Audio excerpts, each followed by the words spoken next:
So good afternoon, everyone. Welcome. So today, 4.0, or the Partnership for the Organization of Innovation in New Technology, is launching a new series of webinars, which we called the Technical 4.0, in which we will explore new ways to measure innovation and its socioeconomic impact. Let me remind you of the goal of 4.0, which is to propose, help put in place and evaluate innovation ecosystem models that accelerate and improve the trajectory of disruptive technologies from science and technology to innovation, and eventually to foster strong economic development. So this 4.0 needs to develop new appropriate indicators to inform decision makers. And today, we start with the first of many technical 4.0, and I'm not hosting. So let me introduce you your host, Philippe Shapira, who's a professor of innovation, management and policy and director of the Manchester Institute of Innovation Research at the Alliance Manchester Business School, which was my old business school where I did my postdoc and my fellowship. So I have strong attachments to his university. So Philippe, the floor is yours.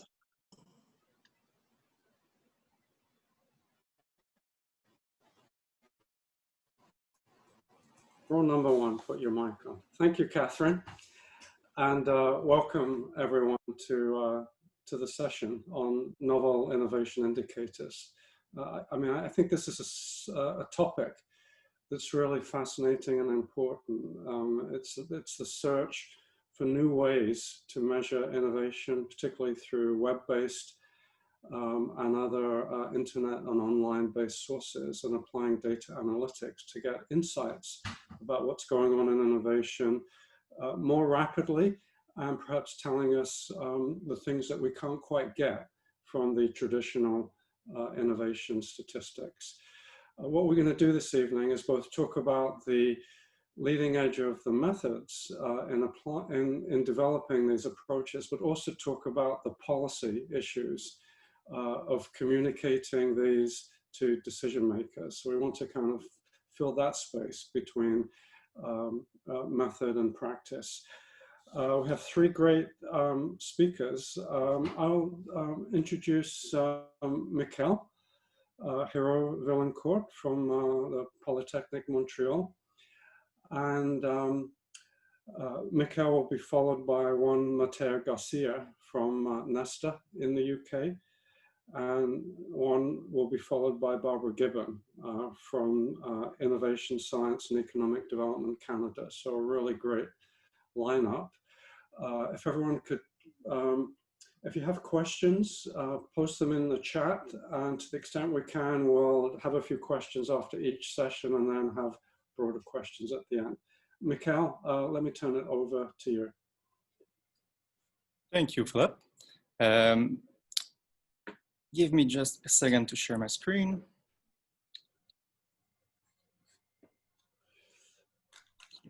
Share. Okay. I just have some slides I want to share with you. I thought it was more visual that way because I have to present a methodology, and it's a bit difficult to just jump in without any visuals. So I'm really happy to be with you guys to talk about the way we built web-based indicators and how we were able to validate them. It starts with the need that we need to find ways to improve the innovation capacity of Canada. We all know the problematic that we have with the highly educated population, any strengths in research and science, but the innovation output needs to improve. And an answer from that was the supercluster initiatives and the need to be able to assess whether the ecosystems are behaving as expected and have a good output on the innovation system. The reason we're here today, mainly it's because we want to understand what's going on in order to properly address the issues that restrict our innovation capability. And better knowledge about our ecosystem should improve our choice making when it comes to support innovators. And we realize more and more that the challenge that represents the attempt to understanding innovation from bigger system. And when we say Understanding means, having a claim to get into knowledge. And historically, there were two main ways to obtain knowledge. Qualitative studies with, extensive interviews allow researchers to get a really in-depth knowledge with rich context on a very few subjects. And it's really, really good to, determine some patterns and, find some symptoms here and there. But the biggest limitation is that we cannot scale the methodology to assess the innovation pulse of a population of firms. On the other hand, the quantitative studies allow researchers to reach broader research measures, with empirically, ideally statistically representative sample of the population. The main sources is usually the questionnaire-based surveys and public databases such as Statistics Canada or USPTO. You can see here, I've put the usual suspect of terms of traditional indicators, number of patents, R&D, intensity, and so on. There's challenges with the quantitative approaches, such as sampling, assessing biases, and of course, data acquisition is very expensive, both in terms of time and money. It's also important to acknowledge that even with the best case scenario with perfect conditions, innovation is complex, and an indicator only reveals a tiny part of the whole story. It is useful to reveal some patterns at scale, but it tends to lack nuances when it comes to time to fully understand what's going on. And the goal here is a bit to bridge the gap between the best of qualitative studies and the best of quantitative studies in order to obtain contextual data at scale, to improve our models in order to better get nuanced knowledge. So where we get that? As you know, we are living in the information age. There's 1.8 billion websites in the world, from which 90% of the data that we can find online dates from 2016. So the information is increasing exponentially in volume, variety, and velocity, phenomenon that is referred as big data. And organizations, like all organizations such as companies, public institutions, universities, all have a website. They all have a YouTube channel, a Twitter account, a Facebook account, and so on. These organizations use these media in order to share with their stakeholders what they believe in, their mission, what are they doing, lots of contextual information. It's an extremely rich information ecosystem that has the potential to provide invaluable crowd wisdom at scale.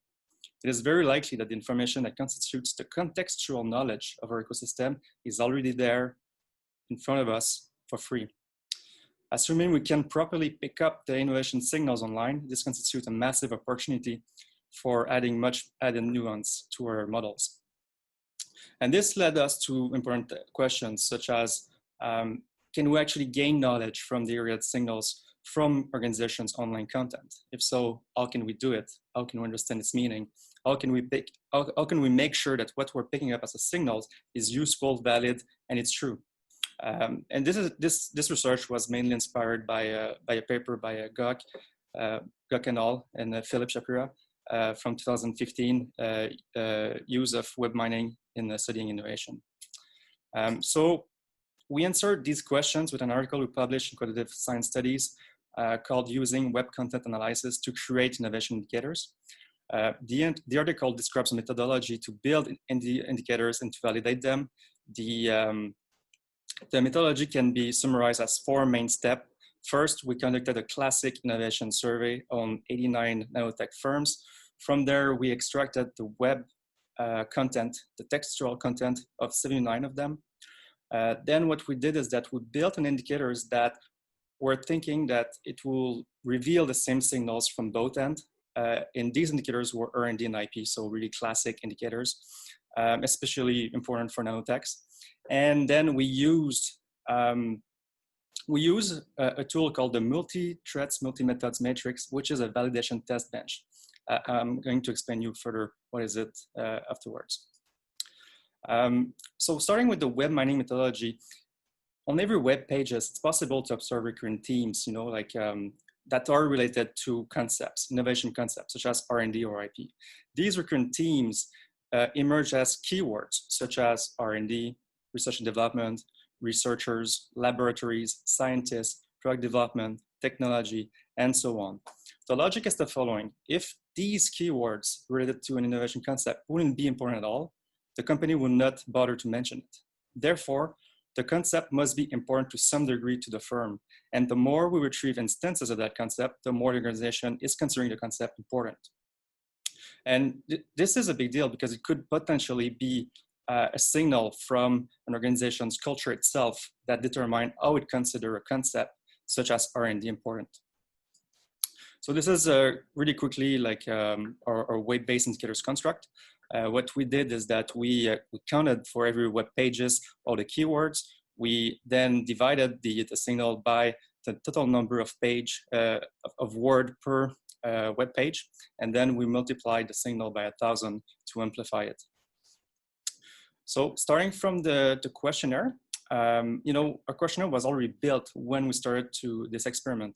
So we did not have a perfectly designed question about how our concept is important to a firm.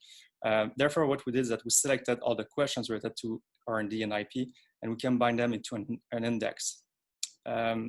So as you can see, the questions, we turned them into a Z-score, so like a really consistent items, which altogether reflects the wide range of meaning from all the questions, which corresponds to a general level of importance related to the concept itself.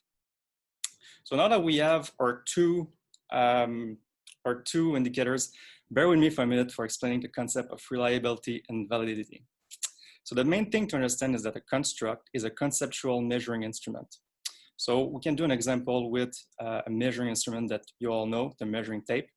Let's say you just invented a new device that auto-measure the height of anything. You use a device on yourself and you happen to measure 1 meter and 80 centimeters. Then you reuse it and got a different measure, 1 meter 78, and then again 1 meter 83, and then again 1 meter 81. The results are significantly different, which means that your device isn't measuring the same thing consistently, and thus it's not reliable.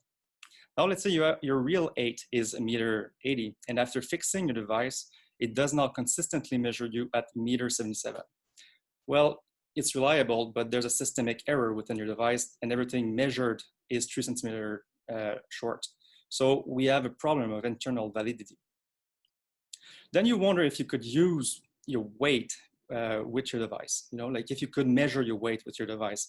And as soon as I said that, you said to yourself, well, this is silly, you know, like we all know we need to use a weighting scale for that purpose.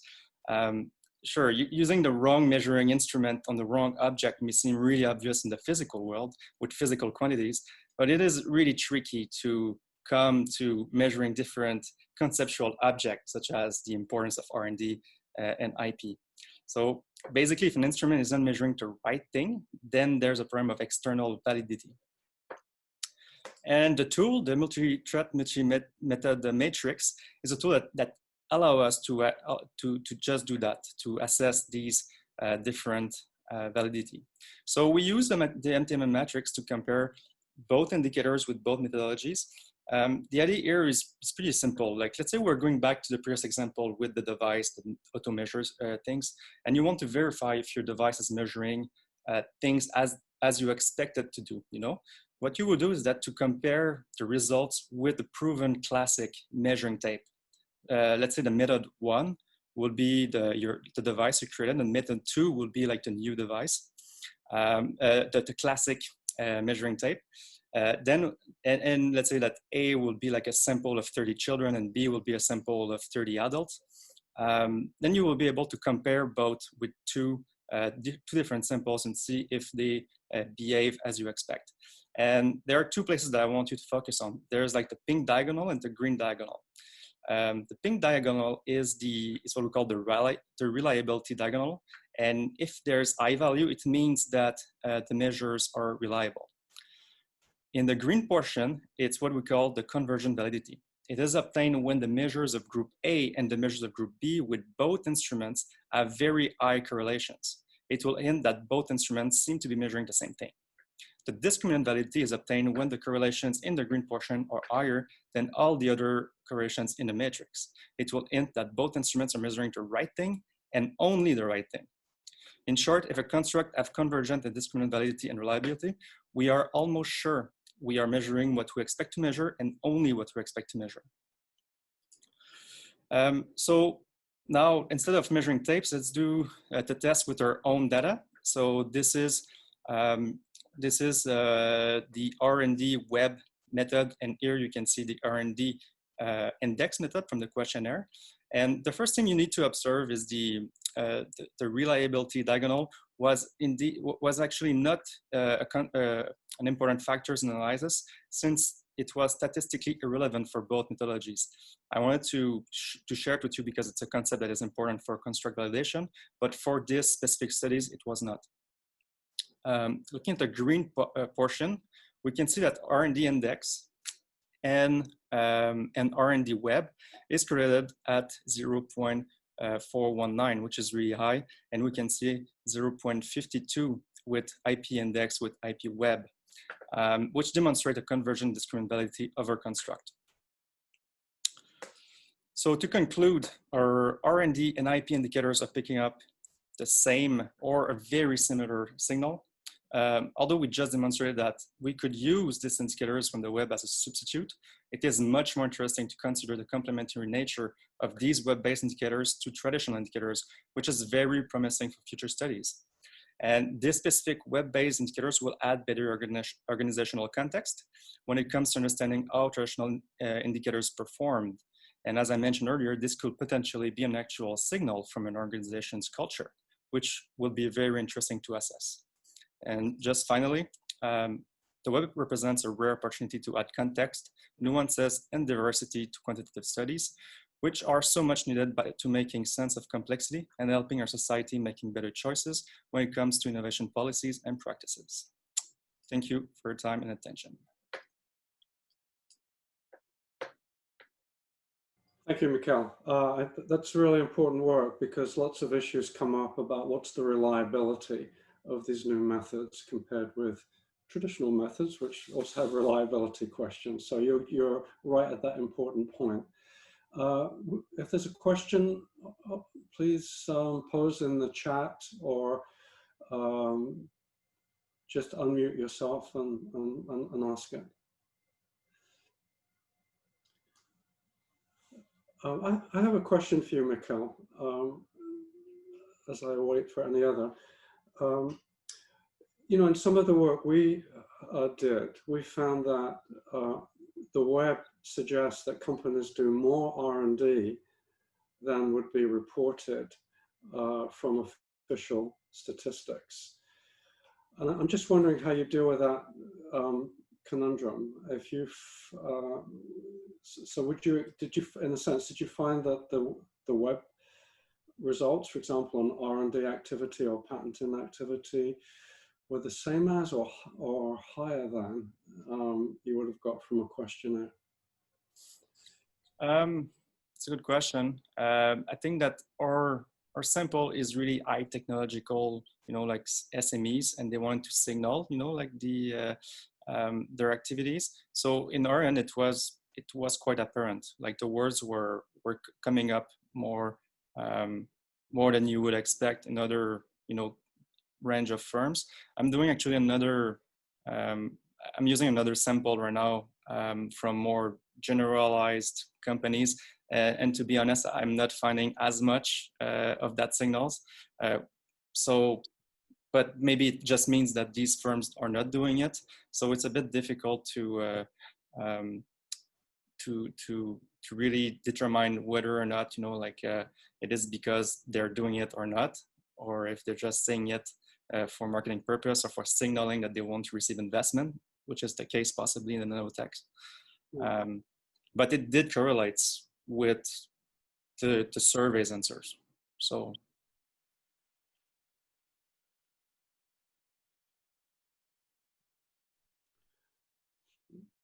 Okay, there'll be a chance to ask questions at the end. Let me turn over to Juan, Mateo-Garcia. Juan is the Director for Data Analytics at Nesta. Nesta has been one of the leading locations in the UK for developing these novel web-based and data analytic-based indicators. Go ahead, Mikaël. Go ahead, Juan. Okay, so thanks, Phil. Thanks, everyone. So let me just share my screen. I have a bit of a presentation. I also share the presentation in the chat so everyone can have it. And one of the main reasons to do that as well is because it has links to all of the documents I'm going to be talking about here. Because I think differently from Mikaël, instead of going deep into one study, I'm going to go broad and a bit shallow on multiple studies that we have done using novel, I guess, data sources and methods. And my focus is not going to be so much on what we did, the methods we used, or even the validation. If you're interested in those, we can discuss, or you can look at the reports. It's going to be more about the lessons from doing these studies for how you, I guess, can effectively use this kind of novel data sources and methods to inform policy decisions.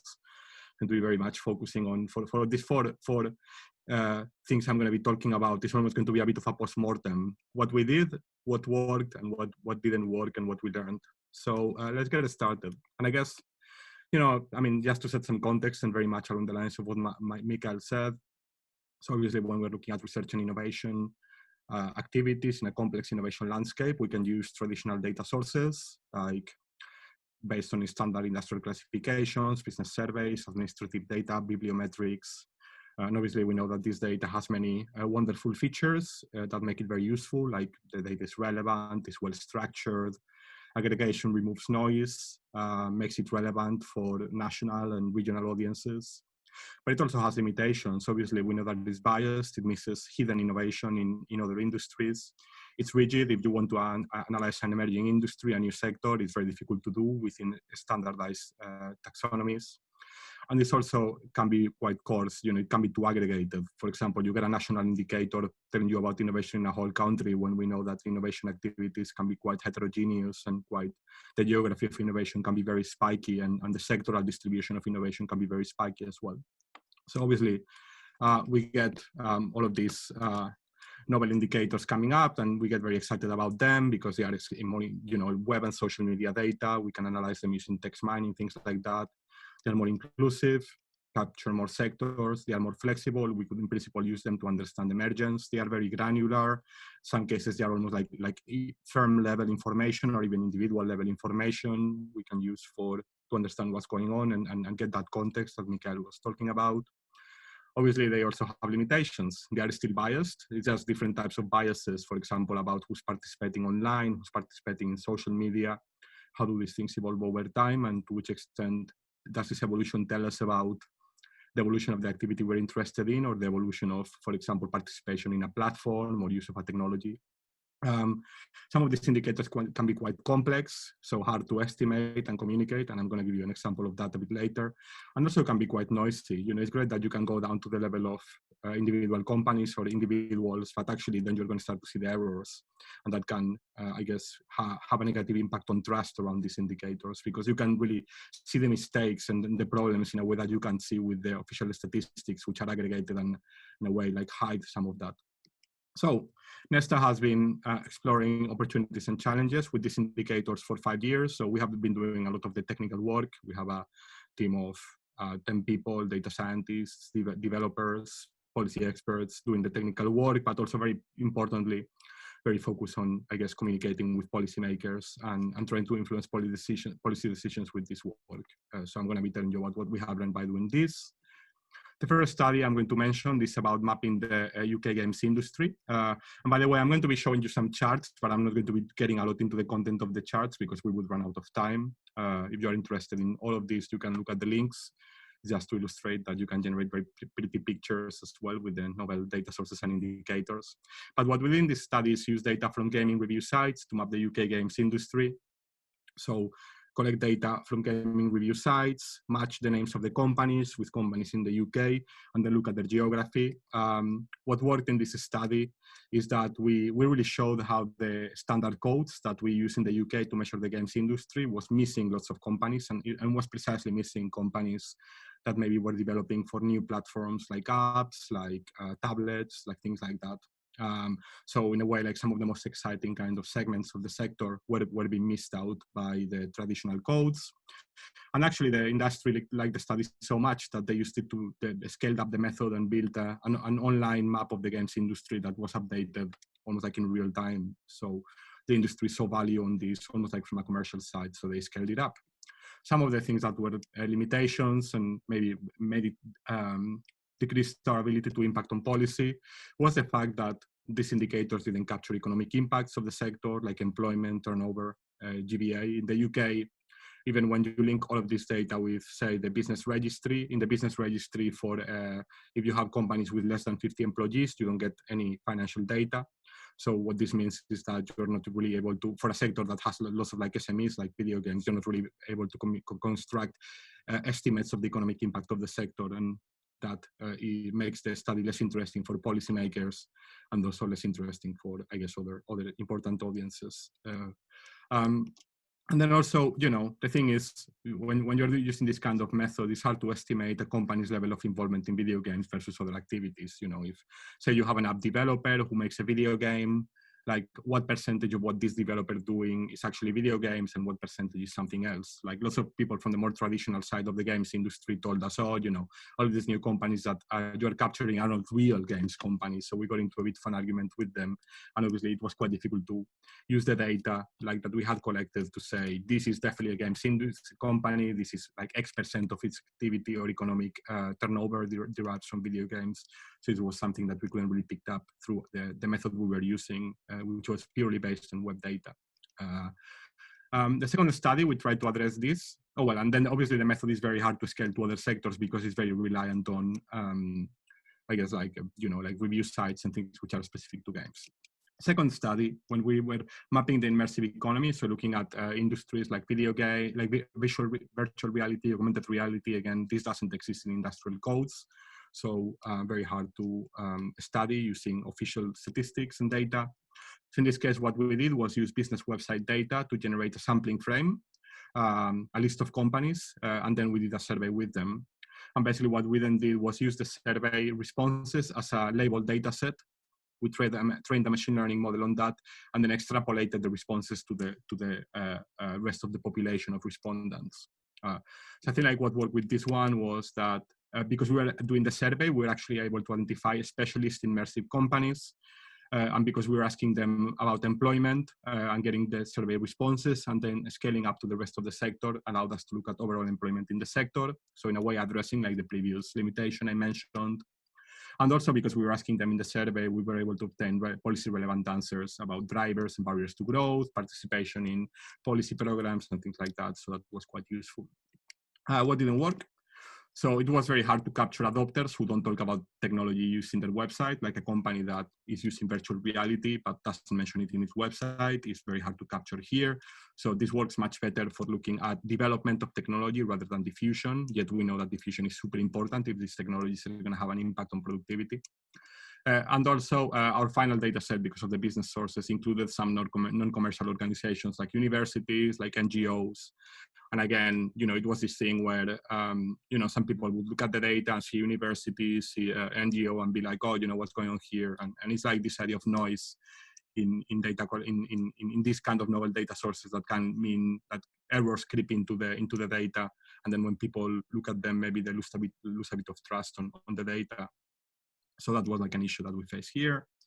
Third study I'm going to be talking about is the example of complexity. So in this one, what we did was look at the economic complexity of different regions in the UK and how this is linked with the emergence of new economic activities. So the idea is, can we basically measure the economic complexity of a region, which tells us about its diversity of activities and how sophisticated the activities are, and look at the link between this complexity and whether the ability has lots of companies that are working on emerging technologies and new ideas, and whether these, almost like these combinations have an impact on the productivity of the regions. So it was like a very kind of complex pipeline combining many different sources.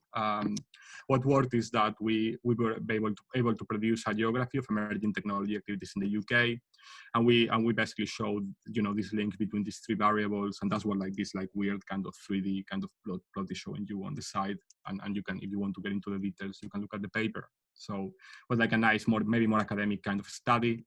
What didn't work is complex and unactionable indicators. It's very difficult to use measures of economic complexity to make policy decisions because by definition, they are kind of black boxy. They are almost like integrating a lot of information into a single number. So they can be quite difficult for policymakers to parse. I mean, frankly, they are quite difficult for technical people like myself to parse. So how do you use them to make decisions? And then there were concerns around coverage, like what are we really capturing all companies developing emerging technologies? Again, it's like the question of what if they don't mention it in their website, are we missing out on companies and so forth? So again, like all of this is an issue with this kind of novel data sources. And finally, it is like a very recent one for which we don't have a paper, but we have a presentation you can have a look at in that link.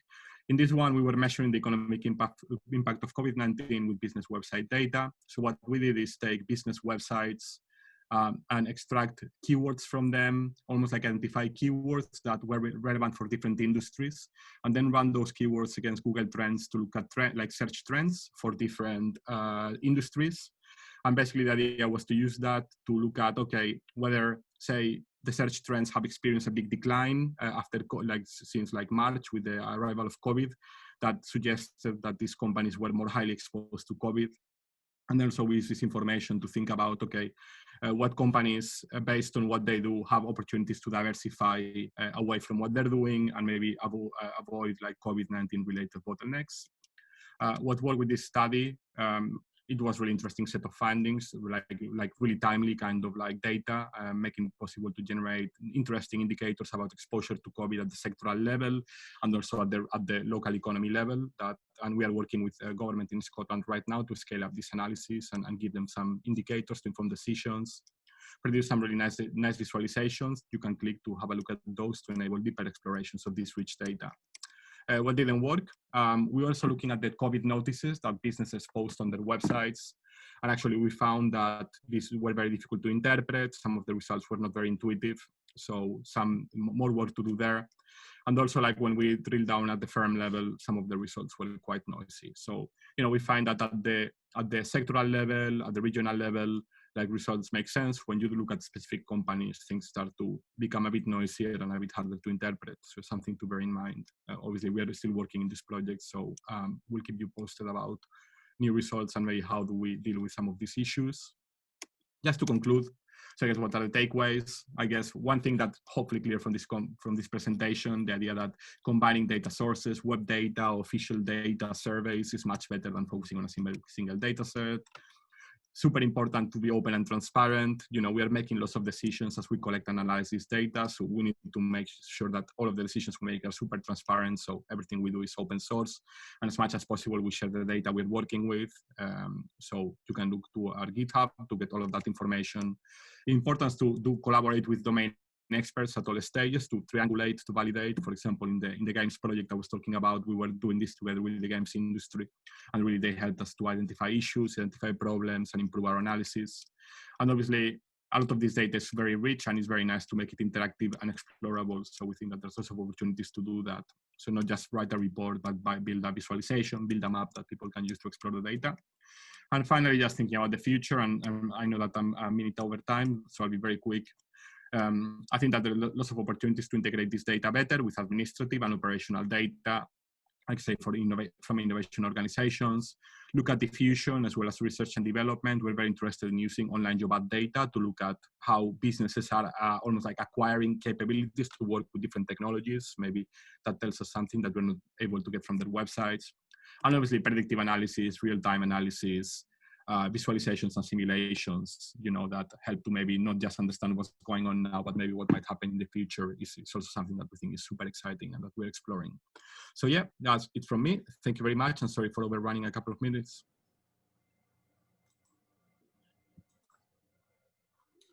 Thank you, Juan. That was really fascinating. There's a question from Catherine. Maybe I'll paraphrase it. What kind of preparation is needed for policy and decision makers to increase their acceptance and understanding of these kinds of indicators? So I think like there's definitely like a need for training, and we do capacity building workshops. We did one last year people from the OECD and people from like different like innovation agencies to talk about machine learning and data science, and maybe get them like almost like a bit of a primer on the methods. So we think that's super useful. And obviously it's great. Sometimes we work with like officials and civil servants who have some of those skills already. So it's about maybe getting them to train their senior, like senior officials they work with, as well as doing that ourselves. I think like the other thing is in these projects, just to have like very like a lot of interaction with the policymakers from the beginning, so that they understand why are we developing certain indicators, what are the policy questions they can help to address, what is the process they are following. So they are almost like together with us as we develop the indicators, and that means that they kind of understand where they're coming from. And yeah, then at the end, when you start to present some of the results to them and some of the findings, you already understand what the indicators are doing, and hopefully, I guess, understand very importantly what are their opportunities, but also what are their limitations, which is something that we also need to remember. None of these things are silver bullets which are going to be automating like research and innovation policy decisions. They're just decision support aids. So when you interact with policy analysts, probably at OECD and other kind of workshop, what kind of questions do they come back to you with? I mean, what are their sources of doubts that they kind of communicate to you? I think like I'd say there's always like the question of bias and coverage. So, okay, so is this about the sector or is this about the website? So that's always going to come up, and we have internalized a lot of that, and we do auto-validation, and that's one of the reasons to use multiple data sources. The other one that comes up a lot is explainability. So if you're going to be using machine learning, if you're going to be using like novel methods that generate predictions, can you explain why you are making a prediction? Can you explain where this insight is coming from? You know, and I think that limits our ability to use some of the most, I guess, sophisticated machine learning methods, because they are black boxy and they are very difficult to interpret. So something else that comes up a lot. I'd say those are two biggest. And then the third one is the policy implications. You know, very often with these studies, I think I was discussing this with Catherine and yourself before, sometimes there's a risk that they become more about the analyst and the data scientist than about the policy need. You know, we get very excited about the methods and maybe lose sight of the policy use case. So very often they will be asking, okay, what does this mean in terms of policy? So what, you know, what do we do with this? What do we do in terms of policy? So I guess one way that we try to avoid that is to either like combine with methods that give us something that's more policy oriented, like the survey I mentioned in the immersive economy study, and also make sure that from the beginning they are involved in the project, so that, you know, we are always focusing like our exciting kind of data science work in directions which are hopefully going to generate a policy relevant insight that they can do something with. Okay, thank you. Thanks. So let's now turn to the third speaker, which would be Barbara Gibbon, the Director General from Innovation, Science and Economic Development in Canada. And Barbara will talk about the Made in Canada approach to building innovation ecosystems. Barbara, please go ahead. Thanks, Phil. I'm not going to speak to a deck, so I'll just briefly give some opening remarks in terms of what our program is and what we're looking at in terms of measurement and what we're hoping to move to or to be able to look at to that end. And then I'm looking forward to the discussion at the end, so I'll try to be fairly brief so that we can have a little bit of time left in the session. So for anyone who doesn't know, the Innovation Supercluster Initiative is a $950 million program. It's an innovative program trying to address the issue of innovation and scale up in Canada. It's a co-investment with industry, and a key focus of the program is really about breaking down silos and trying to foster collaboration between anchor firms, large and small enterprises, and other players in the ecosystem, such as academia and not-for-profits, in order to establish Canada with competitive advantage in the 5 key areas that the superclusters are looking at. We have, through the program, 5 not-for-profit organizations have been established. They cover digital technologies, plant proteins, advanced manufacturing, supply chain logistics, and the use of AI in it, and the ocean economy. So these organizations are independent of government. They do administer federal funds, but they are arm's length from us in terms of decision making. They are led by their boards of directors, and the staff in those organizations are accountable to their board of directors for their decision making and for leading their own selection processes for projects, for approving their collaborative projects, and for also designing their approach for how they'll build their innovation ecosystem. So that arm's length approach is an interesting piece of our performance measurement conundrum, which I'll speak to a little bit at the end. But the model itself is also an experiment in how we can, kind of address and respond to the challenges in Canada's industrial ecosystem, and how we can build a culture of innovation and collaboration in Canada in order to grow and to see enhancements in our systems. The program focuses on collaborative projects. It includes projects to support the ecosystems in the supercluster areas. They're encouraged to do work with on skills development, on kind of the related pieces that are needed to support the growth of companies and the competitive advantage of Canada in these areas. There's a number of requirements around IP.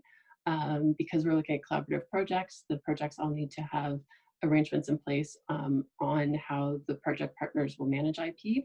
And the superclusters themselves also have established IP registries where they share with their members information on the IP that's created as another way to try to add value into the ecosystems. So we are seeing some good initial progress in the program. The superclusters themselves were announced in 2018, but the first year was largely focused on establishing the governance and the related program and management frameworks that are needed to administer programs of this size. With the needed frameworks in place and approved, the superclusters were able to start moving ahead on projects in the spring of 2019.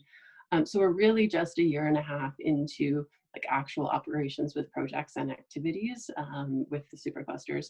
But early signals are really quite positive. And we're watching those early signals, of course, in how we can continually improve the program and, and look to keep advancing it. Fairly traditional measures I'll speak to quite quickly. The superclusters together have at this point approved about upwards of 220 projects. There's an investment of over 800 million that this leverages between the federal funding and the investment from industry. I mentioned that collaboration is a really important part of the program. Projects, over 200 projects, we have more than 630 project partners, and over half of those, about 350 or so, are SMEs. Seeing more engagement on SMEs is another piece, because part of this collaboration is that SMEs can work with larger companies and anchor firms and get integrated into their supply chains, get access to expertise, mentoring, all of the pieces that come with collaboration and the ecosystem approach. So we're quite pleased with some of those numbers we're seeing. Broadly, the superclusters themselves are getting quite a bit of interest and engagement from industry. And we're exceeding expectations on where we thought we would be with membership. There's over 4,600 organizations involved with the superclusters at this point already, which greatly exceeds where we thought we would be in terms of the progress of the program.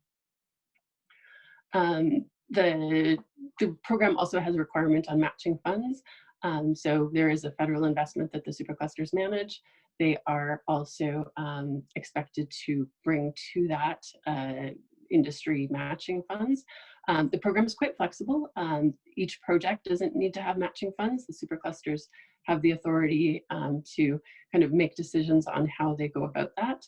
A lot of them have a fairly set reimbursement rate, but there is flexibility kind of in the program to allow them to, put more to an ecosystem project where they're developing skills, for example, where they may want to have a higher reimbursement rate for the project partners. But they each set up their processes around that, guided by their boards of directors. And I think the piece that we're really seeing and quite encouraged by are more the stories of the companies that are working with the superclusters. We're hearing that the companies are seeing real benefits of, making these kinds of connections with others. We hear stories of companies that were, down the street from another company and had no idea that there was expertise that really could benefit the growth of their company. And we're seeing in some of them, and Oceans is a great example of this, where sectors that were in close proximity but tended to operate entirely apart are finding out that there's a lot of ways that they can work together and kind of build and grow for each of them. So we're seeing some really exciting pieces coming forward. I'll right off the top acknowledge that all of those indicators I just went through are pretty basic. They're from a kind of a policy program management perspective, quite fundamental and quite important to us to be able to watch how the program is progressing. We are quite interested in and have, I guess, kind of two tranches of additional measures. Some of them we have plans in place to watch and measure, but we're just at such an early stage in the program that we don't have the data yet to report on. So these would be some measures along the lines of, kind of the commercialization of products that are coming out of the superclusters, export engagement by companies, impacts on bird, measures like that. Those are in our performance measurement framework, and we have processes in place to be ready to measure them. But we will, need a little bit more time as the projects develop and actually, progress and get underway and get through to completion before we have reliable data that we can start reporting on those. And then the other piece is really the question of the ecosystem and how do we measure and report on the more complex but fundamental aspects, like collaboration and the impacts that we're having on companies and the growth of the ecosystem. And that's where we're really interested in the work that's going on through groups like this to advance those kinds of measures. I think Catherine shared a link to a report that they had done looking at our performance measures. And I thought it was really interesting to see that, we're fundamentally in agreement that it would be really interesting and really important to measure the impact of the collaboration, but that's also really hard. So that we're working with groups like 4.0 and others to see what we can do to advance that and to, as we continue to manage the program, continue to improve and advance the performance measures that we have in place. It's a new program, it's an innovation and a bit of an experiment, and we're quite interested in innovating with the performance measures as we move forward as well. So I'll leave it at that, just so we have a few minutes left for questions and discussion. Thank you, Catherine. So we're open for discussion, questions, comments. Let me try and link one of the things that Barbara said. You said, in addition to all the statistics, you were very interested in the stories of how policy initiatives might encourage collaboration. So I'm wondering if I might ask either Mikaël or Juan, do you have any thoughts? Is that something where web-based indicators could say something? It's interesting. I was thinking about the same thing when I was looking at Juan presentation. All of these, models were really interesting, but the qualitative side of things will be to support what was there would have been even more powerful. And I kind of hope that the website can bring some contextual information.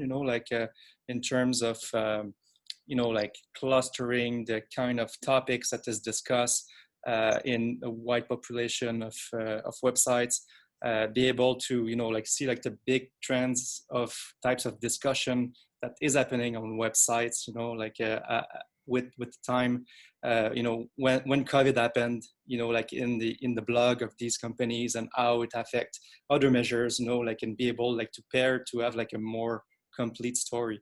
I think the potential is there, yeah. I mean, so a very quick observation. So, I mean, one of the nice things about this highly granular data is that you can very quickly switch methods almost. Like you can move from, you know, like web scraping and using like, say, natural language processing to understand what a business is doing, to then get their contact details, you know, because you actually are able to obtain that from the website and get in touch with them to set up an interview and actually was like get into like their deep insights about what the situation is, maybe explain not just what the current situation is, but what they are hoping to do, the barriers they face, things that are incredibly difficult to measure, like just by looking at the website. And actually, if you look at the immersive economy report I shared, actually, that is full of case studies, is full of examples, you know, full of stories that actually come from being able to go from the data to the stories directly, seamlessly, in a way that's not possible with official data, obviously, because all of the data that we work with is anonymized. So I completely agree on, again, like methodological pluralism. And I think that these kinds of methods enable that to a great degree, and we really are always looking for opportunities to exploit those synergies.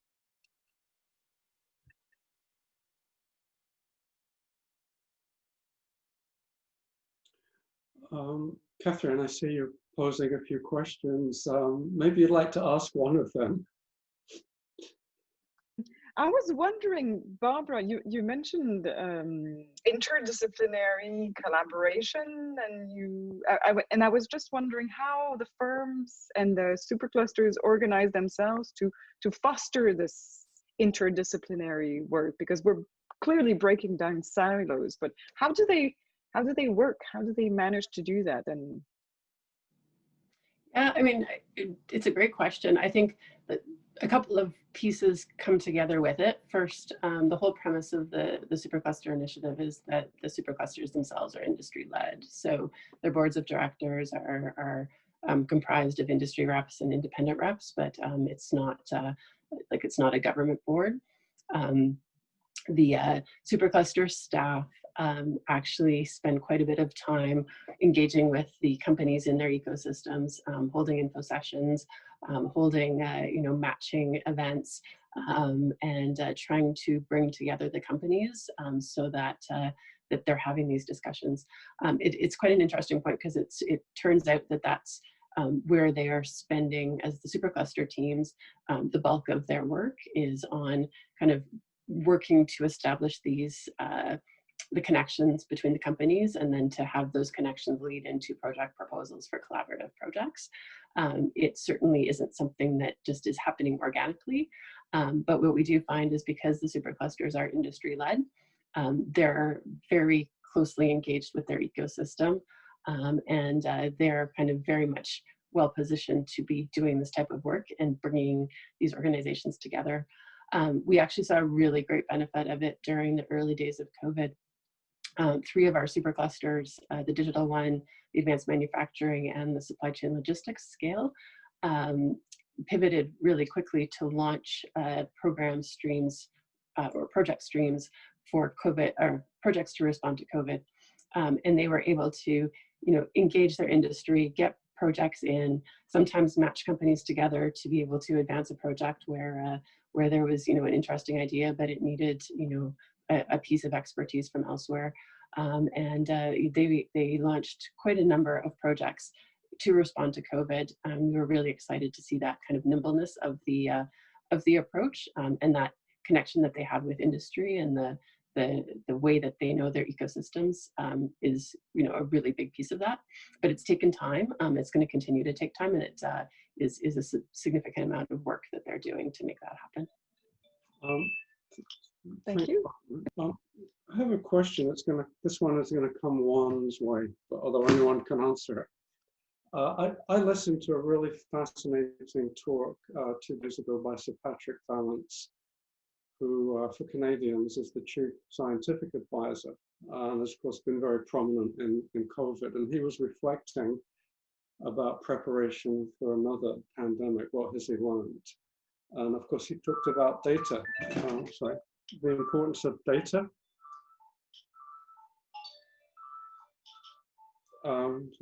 Shut my phone. He talked about the importance of data, and really developing much better data systems. Of course, he was thinking of epidemiological data and all these things. So, but the question for Juan is, you know, based on your experience with the COVID work that you've done, how do you think we could be better prepared to use web indicators to really get a sense of what's going on in the business community and other parts of society?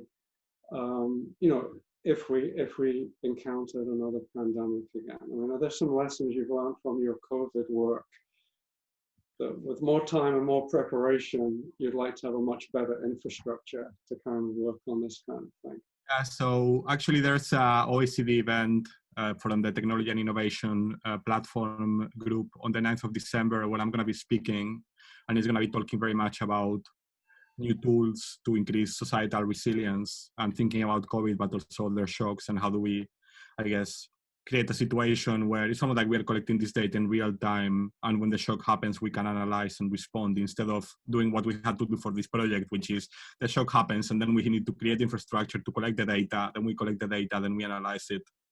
And then there's like this big lag between, I guess, the shock and our ability to respond. So to me, it comes down to finding ways to fund the development of the infrastructure to collect this data. You know, because very often what happens is that a funder will fund a project, you develop some infrastructure to collect data, but then that's linked to the project, so it's very difficult to keep going. You know, it's not like almost like the requirements to collect the data don't match very well the financial model to fund to fund this. And you know, the more I think about it, the more I think there might be some almost like a role here for the national statistical agencies to think about, you know, what data do they need to be collecting or accessing that goes beyond the official data, which it's almost like would be relevant for informing these kinds of almost like responses to shocks that might come up, you know, because it feels like, you know, if we're living in a knowledge economy where new ideas are constantly coming up, where we have these complex networks, then to just use like the business surveys and the census and the more traditional data sources we already work with isn't going to be enough to, I guess, inform responses to the crises which are coming our way. And it feels like national statistical agencies have a lot of opportunities to innovate, to fill some of those gaps there. And I'm not saying that they should be collecting all the data, but I think they're also in a really good place to work together with the private sector, to work with the internet platforms, to work with the organizations who have that data and explore ways to make it available for researchers and policymakers in a way that can inform decisions. So, yeah. Yes, and National Statistics Canada in Canada and ONS in the UK really need to think about how to support this kind of agenda. Good luck to them. Thank you. We're just at the point of closing. So maybe I just thank the three speakers. I think we have exactly been in this space of trying to link methods and new approaches with policy questions and the current kind of dilemmas that we're in. I might just turn it over to Catherine again, if you would like to say a few closing words, but let me thank you all, and it's a great pleasure to engage in this UK-Canadian collaboration. Thank you very much. Well, I just want to say thank you for attending, and thank you for presenting and launching some wonderful questions. And you know, that was an outstanding first technical point, one of many, I hope. And we'll probably discuss some more. We're preparing an online conference that will take place May 10th to the 14th or 13th. And the first day is a pre-conference event on innovation indicators and these new methods. So stay tuned. We should be sending you some more information about the first 4.0 conference coming up. So thank you all. Thank you, Philip, for chairing so well as usual. And well, have a good afternoon or a good evening wherever you are, and see you next time.